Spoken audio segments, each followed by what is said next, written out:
Now, to make this get, and then to come back on one short little pump. Okay.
I don't know about you, but I don't come to church for the religion. I come for the violins. Yes. I want to thank you guys for coming today. You're all welcome. This is All Souls, a place where we try to practice truth and loving one another. Yes. Yes. So, like I said, you're all welcome. I'm Steve Nessheim. I am the coordinator for today. Yes. And whether this is your first time here or you're a long-time member, you're welcome here. Yes. Whether face you have known or stopped knowing, or whatever heritage you have, you're welcome here. Whatever the color of your skin, your hair, or even your toenails, you're welcome here. Yes. Yes. Wherever you were born, or whatever your immigration status is, you're welcome here. Yes. Yes. Whoever you love, whoever loves you, you are welcome here. Yes. Today, I want to draw your attention to the bulletin. There's some announcements there. For the sake of time, because we're a bunch of loves to talk, I'm not going to read them to you, so you can read them yourself. I also want to point out in the back, or in the door as you come in, there's a little poster for Mike Tabone. He's doing a performance on April 1st. I've been told he is wonderful. Talk to Eric if you want a recommendation of him, but I encourage you to come for that. Is there any other announcements that didn't make it into the bulletin? Yes. I'm also going to announce that you should silence your phone because that can be an issue, especially if you have a wife who likes to call you at inappropriate times. Yes. Okay. Seeing no new announcements, Carol is going to play some more beautiful music for us for our prelude.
Thank you, Carol. Beautiful. We're now going to do our chalice lighting, a tradition we have here. It's holy and beautiful the custom which brings us together in the presence of the Most High to face our ideals, to remember our loved ones in absence, to give thanks, to make confession, to offer forgiveness, to be enlightened, and to be strengthened. Through this quiet hour breaches the worship of ages, the cathedral music of history. The unseen guests attend, faith, hope, and love. Let all our hearts prepare them places. Now I ask everyone to turn to our first song, 159. Our first song is entitled, This Is Our Song. So Yes. Please stand as able.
Thank you. Now we're going to do our first reading of the day. It is on page 572 of this. So please turn it into me. I will read the standard text, and you guys can read the italics text. Yes. It's called What is Required. How shall I enter the eternal presence? Shall I come with sacrifices, with yearling calves and offering? Would the eternal care for rams and thousands, or an oil flowing in mineral streams? What does the eternal ask from you? But to be just and kind. And live in quiet fellowship with your God. All right. Now we're going to have our story of all ages. So any kids in the congregation or kids at heart, please come on up.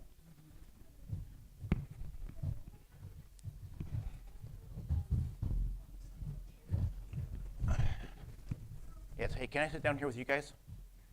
Is that allowed? Okay. Yes, all right. Yeah, that's what we got from our youngest, mentally anyway. It's Kai, come on up. Yes. Well, I'm going to read you this book. This is a great book. This book book's banned. Am I allowed to read that? I'm not sure I can. It says no entry, restricted. So, what the heck is a banned book? You guys know? A book is banned when there's no. It's banned means you're not allowed to do something like you're not allowed to play in the street because you might be run over. Or maybe it says when someone's being mean and says you can't play on the swings because I am the only one there. But a banned book is when a group of people decides that no one should be allowed to read a certain book, and they try to remove that book from libraries and schools. These folks might not agree with something the author wrote, but everyone should be allowed to share their opinions, as long as they're not hurting others. If we only read books that we already agree with, we'll never learn anything. Banning books is downright dangerous, and and if you make it to the end of this book, you might find out why. So This book is banned. Oh no! You decided to read the title before you open it. Didn't you read the title before you decided to open the book? It's banned! We're not allowed to read it. That means nobody should read it. I mean, look at what's on the next page. I suppose there's something horrible in the next page that, Giraffes! What do you mean, so what? Giraffes are cool. But these hippos over here really don't like how they can. Those tall giraffes are always getting the leaves for themselves. How rude. I'm starving. Grumble, grumble. Okay, no more giraffes. Giraffes are banned. And you think of those hippos complain too much? Okay, let's get rid of them too. They're banned. Let's go to something more exciting like dinosaurs. Who likes dinosaurs? Yeah, dinosaurs are cool. Yes, here's a Tyrannosaurus, one of the biggest dinosaurs that's ever lived. Hello. Roar. See, these are 4 buses to show you how big they are. I love dinosaurs. Huh? Some people think dinosaurs are make-believe. That's silly. Yes. But all right, dinosaurs, big and small, are banned from this book permanently. They're gone. Okay, let's talk about something yummy. Only yummy avocado.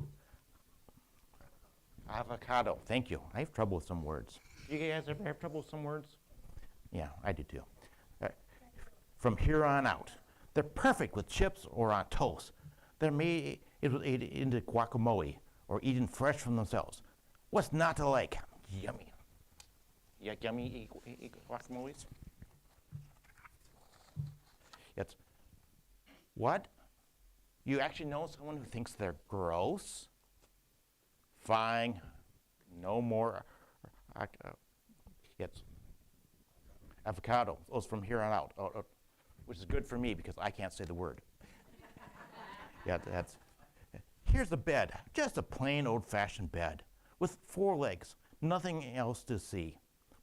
Turn the page and to switch off the light off the bed. There.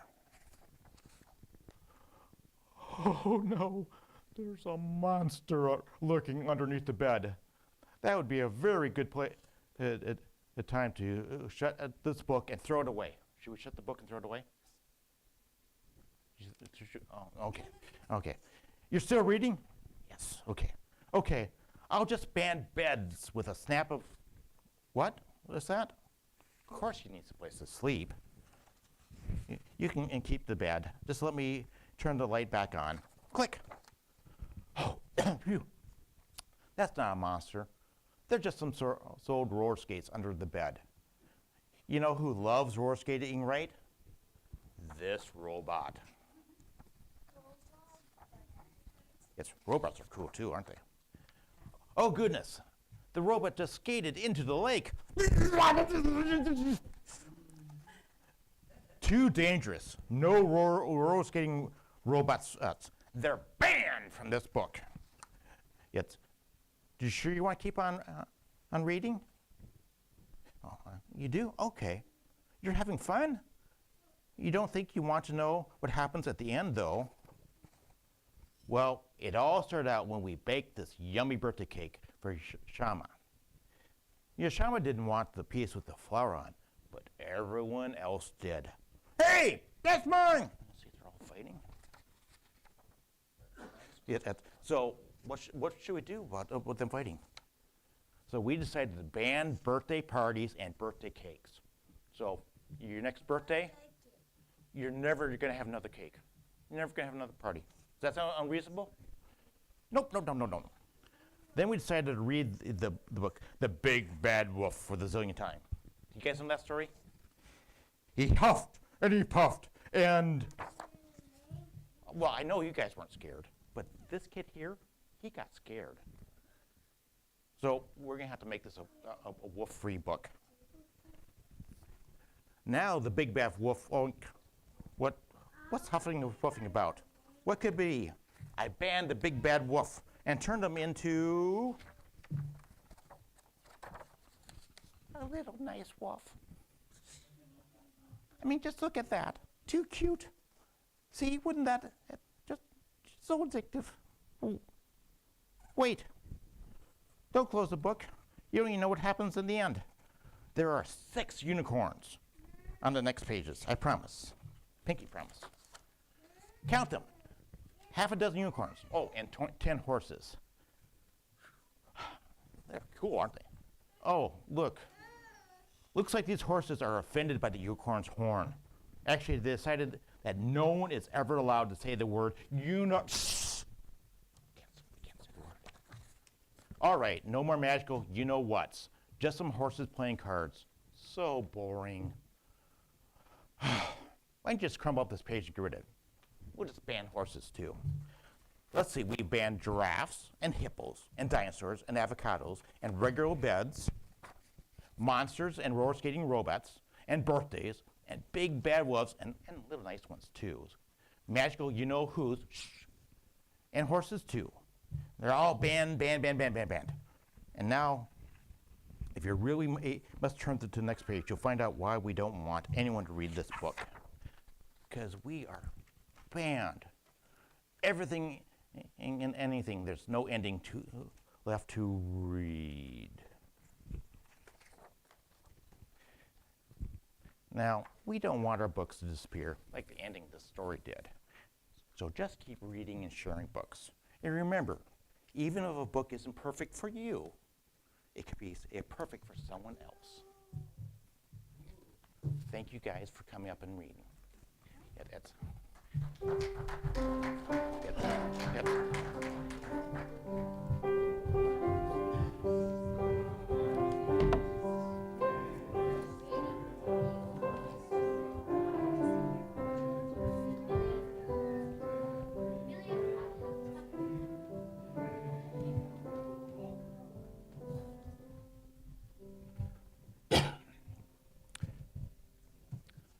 Now, one of our favorite traditions here at All Souls is time for us to share joys and concerns.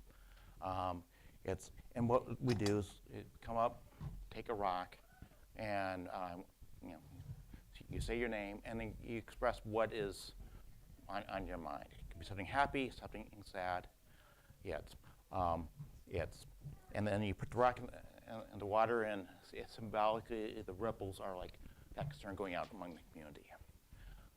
So when it's time, like I said, come up, say your name, try to be brief because we're a talkative bunch, and we want to make sure we have time for everything.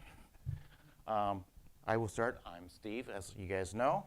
I have a joy and a concern. I have a joy that my wife's been on vacation for the last week, and I have a concern. Yesterday I went up to Minneapolis. It's my niece's ex-husband, and a super nice guy, a doctor. He committed suicide the week before. And so I'm going to give my public service announcement that I've given before. If you're struggling, please reach out.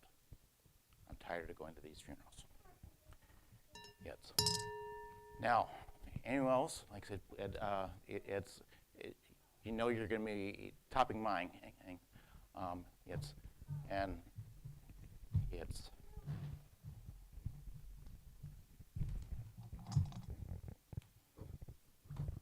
Good morning, Kevin. Sharing stone for both my parents while they're dealing with my dad's knee infection.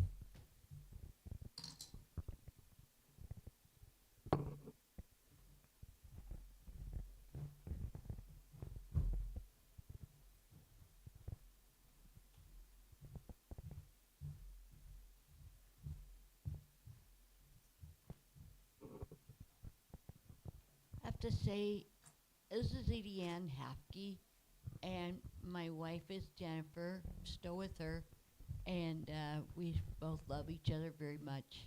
And last week was a bit of a struggle for her, but this week is much better. So let's just hope that this week will be better for everyone. And I would like to. I would like to say a thought and prayer to a friend of mine whose mother is recuperating from her having a head injury and is going through rehab, and she'll be back in her place soon enough. So let's just hope and pray for her mother. Thank you.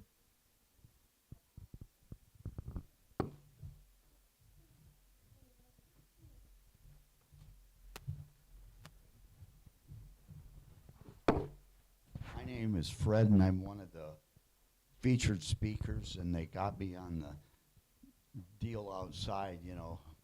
And I always thought, well, I'll end up on the post office wall, but, you know, this is better. I want to say that I'm so happy that my two oldest children are here, Damien and Nicole. They're sitting in the back there. That's all I got.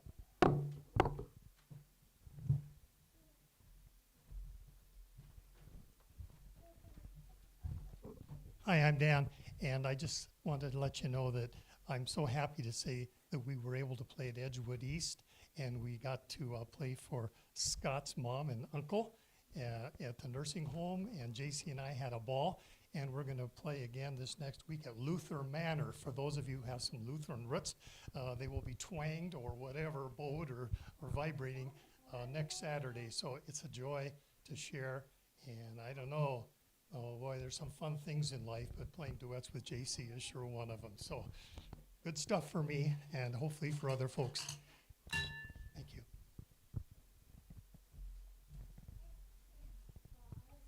Hi, my name is Marcia, and this is a stone for my coworker, Jason, who was 37 years old, and he passed away last weekend.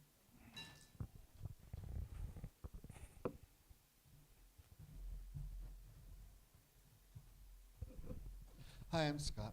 I did want to thank Dan and JC for going where they did, and I hear they had a really great time.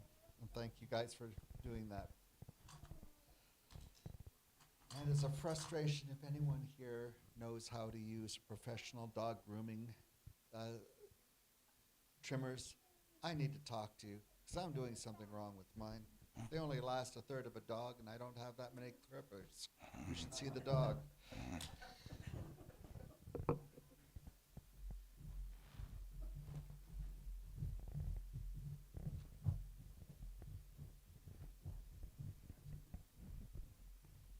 Thank you. Oh, I forgot one thing when I was telling my story. And Craig, he got a license plate that said WWMRD, which stands for What Would Mr. Rogers Do? Gives you a hint of his character. Yes. I'm going to put one last tone in for all the unexpressed joys and concerns. And then I'd like for us to take a little bit of time just to reflect on things.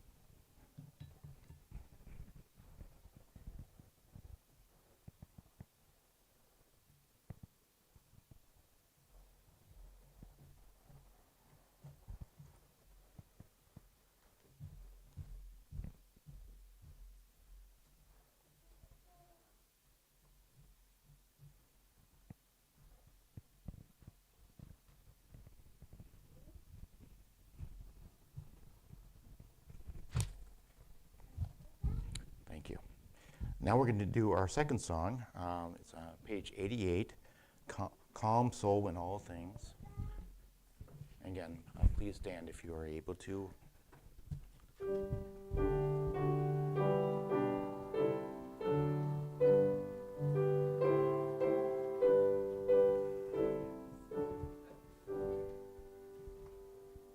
Calm souls of all things make it mild.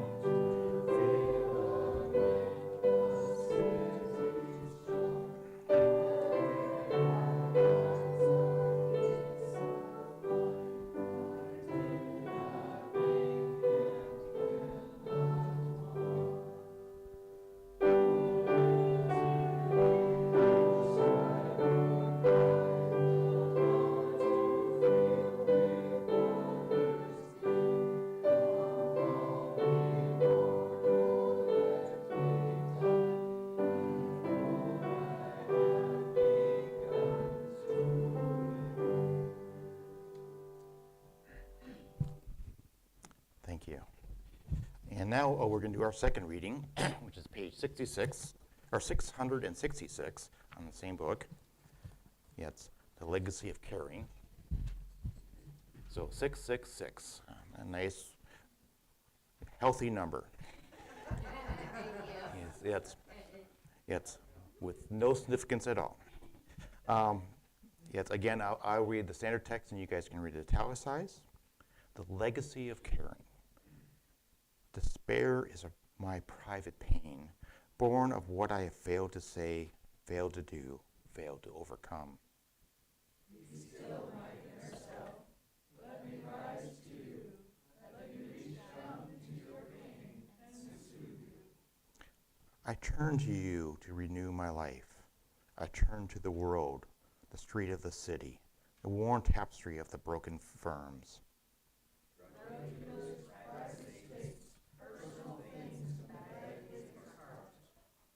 Rage and pain in the faces that turn from me, afraid of their own inner worlds.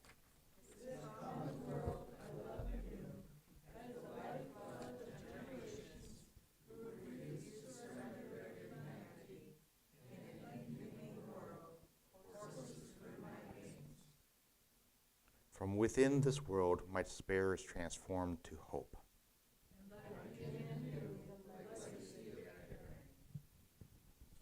Thanks.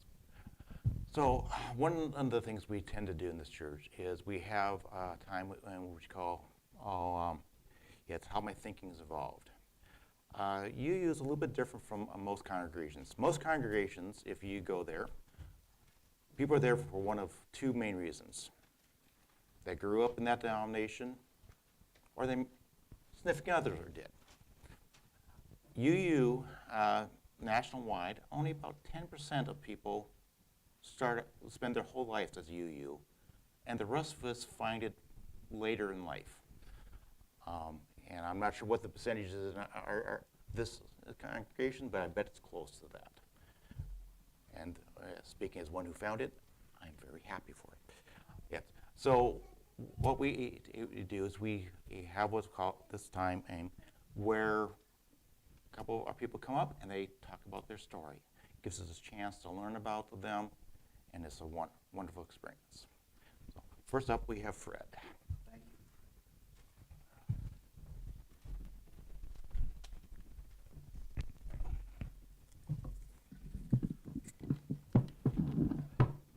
First thing about thinking, just stop it, okay? Please. That number 666 is something that's interesting to me because Martin Garner, who used to write the mathematical puzzle column in Scientific American, had a formula once where he could take anybody's name and reduce it to numbers, and it would always show up as 666.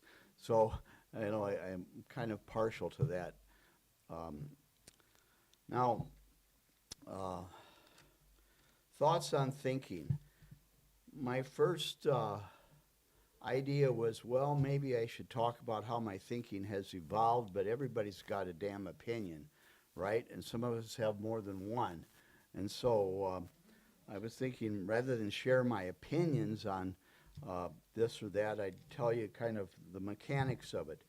And these are not rules, and these are not all the methods about thinking. The first one is game playing, learning how to play games like playing chess or checkers or poker or whatever, or even puzzles like Rubik's Cube. You have to learn to think ahead, and that's why that's important as far as your thinking goes. Another thing is choose your own adventure about learning, okay? You might decide that you want to learn about everything there is to know about Sir Francis Drake, the English pirate who attacked the Spanish Armada, etc., or somebody else. So you go to the library or these days go to the internet and read everything you can about that particular topic. And I think that process is a good thing. The one thing I would caution you, though, is oftentimes you hear the phrase, I've taken a deep dive. And, you know, when you take a deep dive, you got to be careful what you're diving into. Are you diving into a nice clear pond, or is it some kind of cesspool, you know, where that's full of misinformation? And I think we've all experienced that, either ourselves diving into one of those places or someone we've talked to has. And there's a phrase that I've always liked: that which you put your attention to grows strongest in your life. So the more you focus your mind on a particular subject or process or something, the more that begins to take over your consciousness. So, you know, be careful what you're lending your attention to.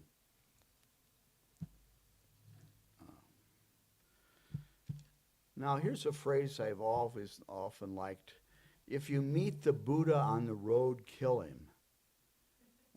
And I'm sure most of you have heard that. And you know what that really means? Is if some guy comes to you and says, I'm the Buddha, I'm an expert in this or that, you know, sometimes it's a good idea to step back.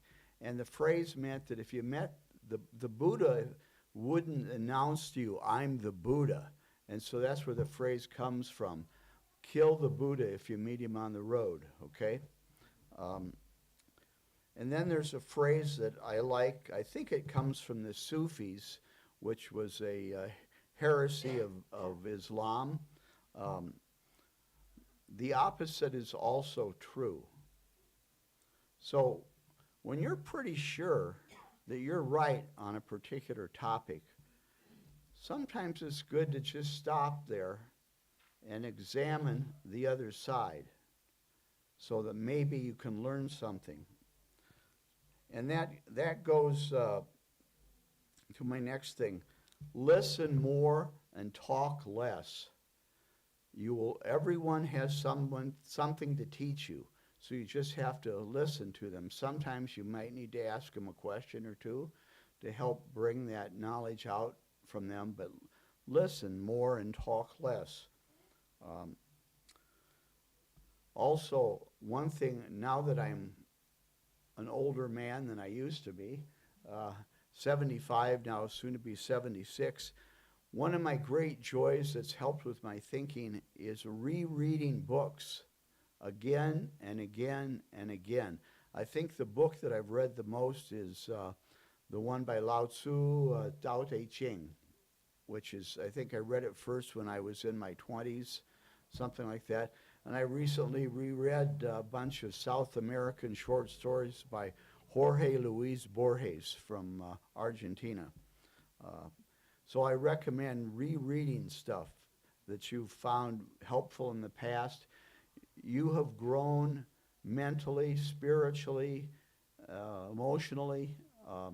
So reread it. You might come to some new understandings. One other thing that I like reading about is our trickster tales. In North America, they're coyote tales, where someone is always pulling a trick, you know, maybe pulling their shoe off and throwing it into the front row like just happened here. But the Germans even had that same tradition. A guy by the name of Tilly Eulenspiel, also known as spider tales, coyote tales, they're all over the place. Finally, not finally, I got a couple more here. And please, someone tell me if I'm starting to run over, okay? Okay. There's a book that I found very interesting. I remember buying it at a bookstore in Cambridge Square many years ago when we were visiting Boston as a family. It's called The Psychology of Invention in the Mathematical Field. You know, when you got a problem, okay, and you think about it, you write it down, you do all the particular solutions, and nothing quite comes for you. Well, this book said that what you need to do is put it away for a while, maybe sleep on it a couple days, and maybe eventually the real solution will come to you. It's The Psychology of Mathematical Invention. and I recommend it if you want to.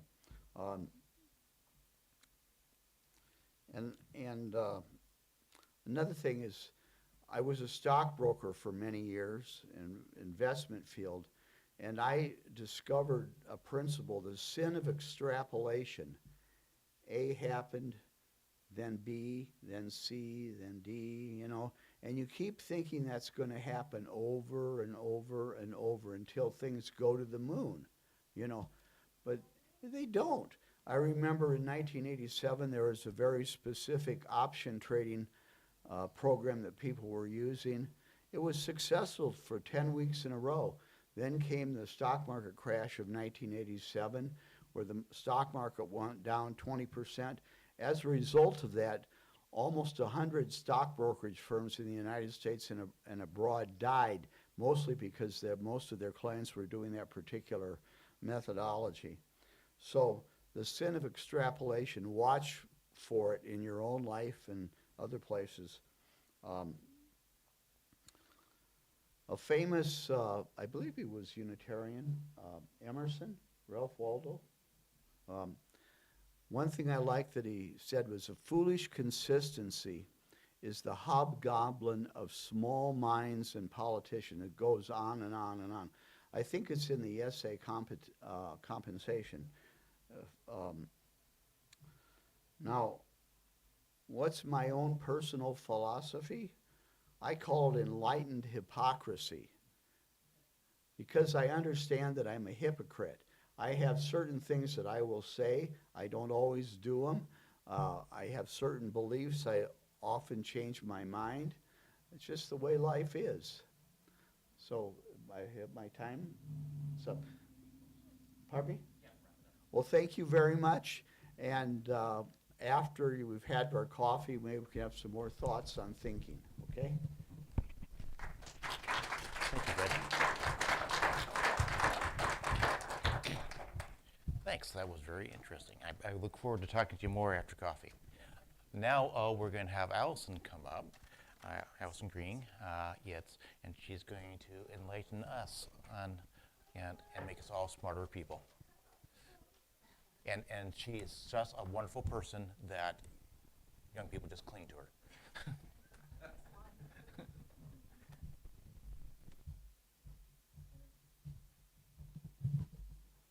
Hi. So I've actually, before joining All Souls, I've been coming off and on, mostly off, for about 10 years. And when I did decide to join, I called a friend in Colorado who is a UU, and I was worried about it. And she said, well, what are you worried about? And I said, well, I'm worried that I'm not actually perhaps a Unitarian Universalist. And she said, well, that's what the rest of us are worried about too. And she knew specifically what my concern was. And she said, like, I get that you're a Quaker and a UU. And she goes, trust me, there are way weirder combinations. So I grew up in a devout Catholic family. So I think it's hardly surprising that the notion of mixing and matching spiritualisms was very strange to me. I'm not going to bore you with the details of why I realized that wasn't for me, because it's pretty much the usual suspects that you've heard a million times. But I couldn't leave in a family like mine, and so I really focused on that it wasn't all bad. And I thought a lot about Catholicism embraces, whether it likes to admit it or not, it embraces the divine feminine, and it embraces an esoteric mysticism that I found very comforting. And for 20 years, I essentially crossed my fingers as I crossed myself. But leaving Christianity, it did not make me an atheist or even really agnostic, because I didn't like the idea of feeling spiritually lost, and I never really took that final leap away from religion, however it would express itself in my life. I continually came back to this feeling that I think is well characterized by C.S. Lewis. If I find in myself desires which nothing in this world can satisfy, then I must conclude that I was made for another world. I wasn't sure, though, what that word looked like. I was an English major in college, and I remember in an American Lit class coming across a text. I'm so glad that Sandrine isn't here, because it was a text by a Frenchman, and I'm going to butcher his name, but Letters from an American Farmer by J. Hector St. John de Crevecoeur. And that was the first time I saw something that looked like what spiritualism could feel like to me. In 1782, he was kind of marveling at the diversity of religion in the colonies, or the United States, and he mused, how does it concern the welfare of the country what this man's religious sentiments are, or even if he has any at all? He is a good farmer. He is a sober, peaceable, good citizen. And in that same textbook, there was another unassigned text, an excerpt from the Journals of John Woolman, and that really did speak to me in the same way. John Woolman was an early abolitionist. That's what he's mostly famous for these days. He wrote very eloquently in the 1740s of racial equality and the perils of capitalism. He abandoned his own successful merchandising business in 1742 to instead focus on traveling, preaching, and working toward the abolition of slavery, only a little over a century too early. But he was a Quaker. And something in me seemed to recognize something in him and this religion that he was speaking of. And so I read his texts, and I studied the wider literature of the Religious Society of Friends, which is their official name. I subscribed to Friends Journal, and when we went on our honeymoon in Savannah, Georgia, my husband and I got to go to a Quaker meeting. When we moved to Sioux Falls later, I attended a very, very tiny Quaker meeting until I had kids, and that got difficult, and then that meeting kind of disbanded during the pandemic. And yet, Quakerism has always remained my spiritual home. Quakers bear much in common with UUs, including a vast diversity of what does it actually mean to be a Quaker, those weird combinations. Some consider themselves staunchly Christian, and some have a very traditional minister-led worship service. However, many are far more alternative in their spirituality. Most Quakers have extremely abstract senses of the divine. Of primary importance is the notion of the still small voice, which is treated by some friends as our conscience, or by most as the voice of God, as it is in the story of Elijah, where the phrase comes from. Another abstraction that's very popular is the light, which is hardly an unusual metaphor for the divine, and in fact it was our chalice, which is one of the things that drew me here to All Souls. A Quaker is unlikely to tell you that they will pray for you. Instead, they might hold you in the light. That's the phrase that we use. Quakerism is a famously introverted religion. It's easily practiced in solitude, and the priority is never on a hierarchical organization. There are no popes. There are no councils. There's a lot of committees, which is another thing they have in common with UUs. But the point is, they don't even call themselves a church. They're a religious society, and religion means your personal revelation and your personal relationship with the divine. I was always drawn to what is known as conservative friendship, and what that means is just that the worship services are not like what we have here. Instead, you sit around in a room together, and you all listen for the still small voice. If you hear it, you have to determine, is it just for me or should it be shared? If you think it should be shared, you might speak for a moment or two. Responses are not expected. Many times nobody speaks at all. Perhaps the divine isn't there that day, or perhaps it's just only personal messages that don't need to be shared.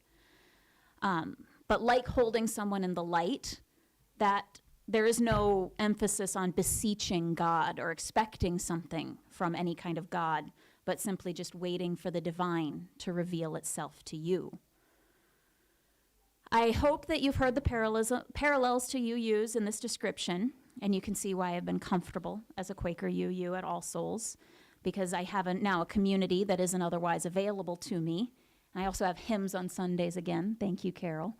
I missed those. Quakerism relies on a series of tenets, usually called testimonies, and I wanted to touch on a couple of them before finishing up. UUs are actually more organized in that the 7 principles are mostly widely agreed upon, and Quakers can't agree which are the important testimonies. They don't know.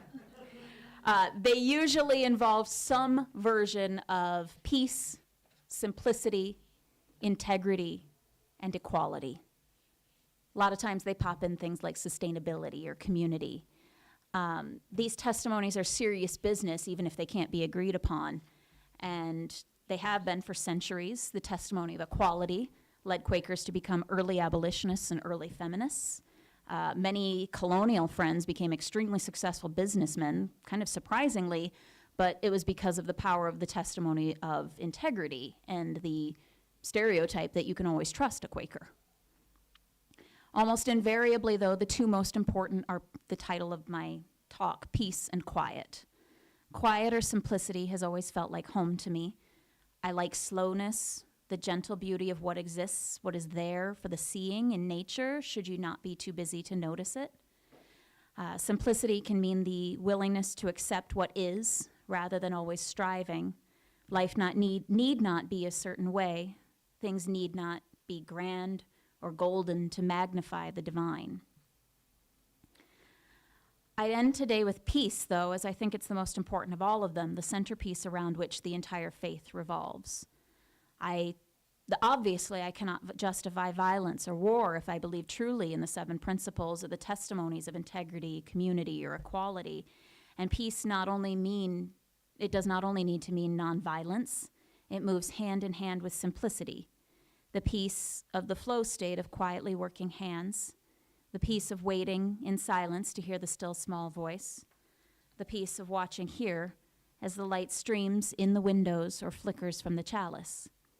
Isn't that what we all come here to find for an hour each Sunday? I return to literature throughout this talk, and I'd like to end with it.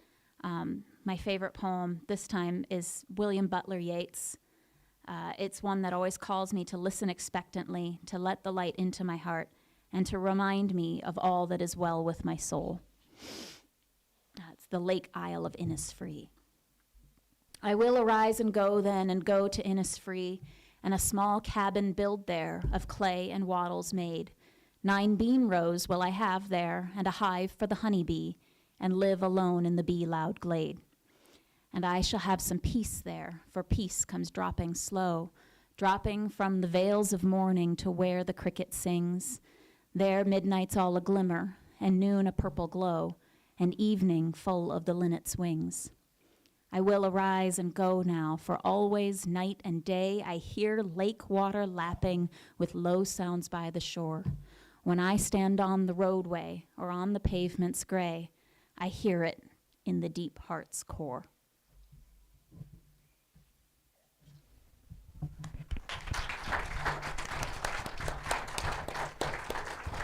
Thank you, Allison. I don't know about the rest of you, but I think I learned something from both of our speakers today. So I greatly appreciate it. And Allison, no, you're not even close to the weirdest combination in this room. You're not even close as the weirdest of the two of us. So, yes. It's now we're in addition to a lot of hard work. Obviously, we need a little bit of money to keep this place going. So we're going to take our offering. One of the things I love about All Souls is half of today's offering and every Sunday's offering we give to a worthy a cause. This week we're giving it to the Banquet West.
you, Carol.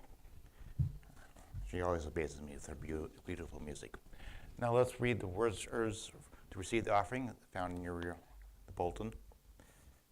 We give these gifts freely.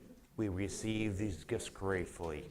We dedicate these gifts to the work of our congregation, serving human wholeness, caring for our planet, upholding religious freedom, welcoming the stranger, loving one another.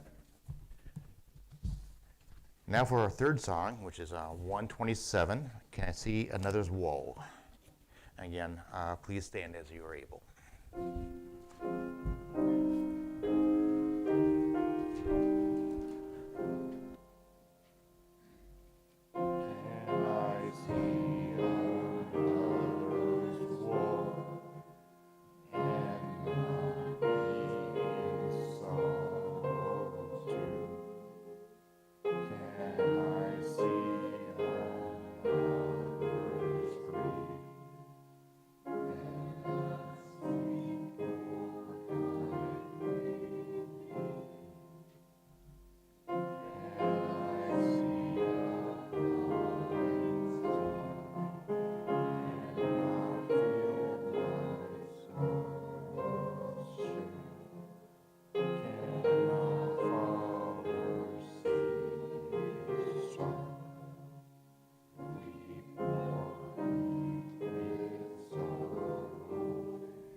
So after the service, I invite you all downstairs for some coffee and probably some cookies even.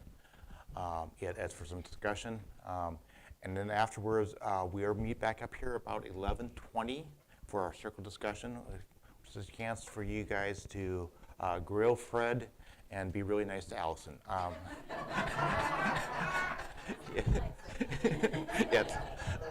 Yes, but you know, it's a great tradition of being able to all give our thoughts. So it's something I look forward to. And now we will extinguish our chalice. The chalice is extinguished, but the light goes with us into the world.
one of the worst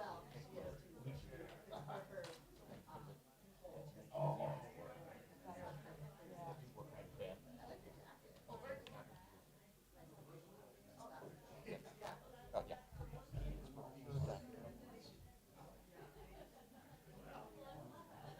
So, but yeah, I thought that was, I read an article about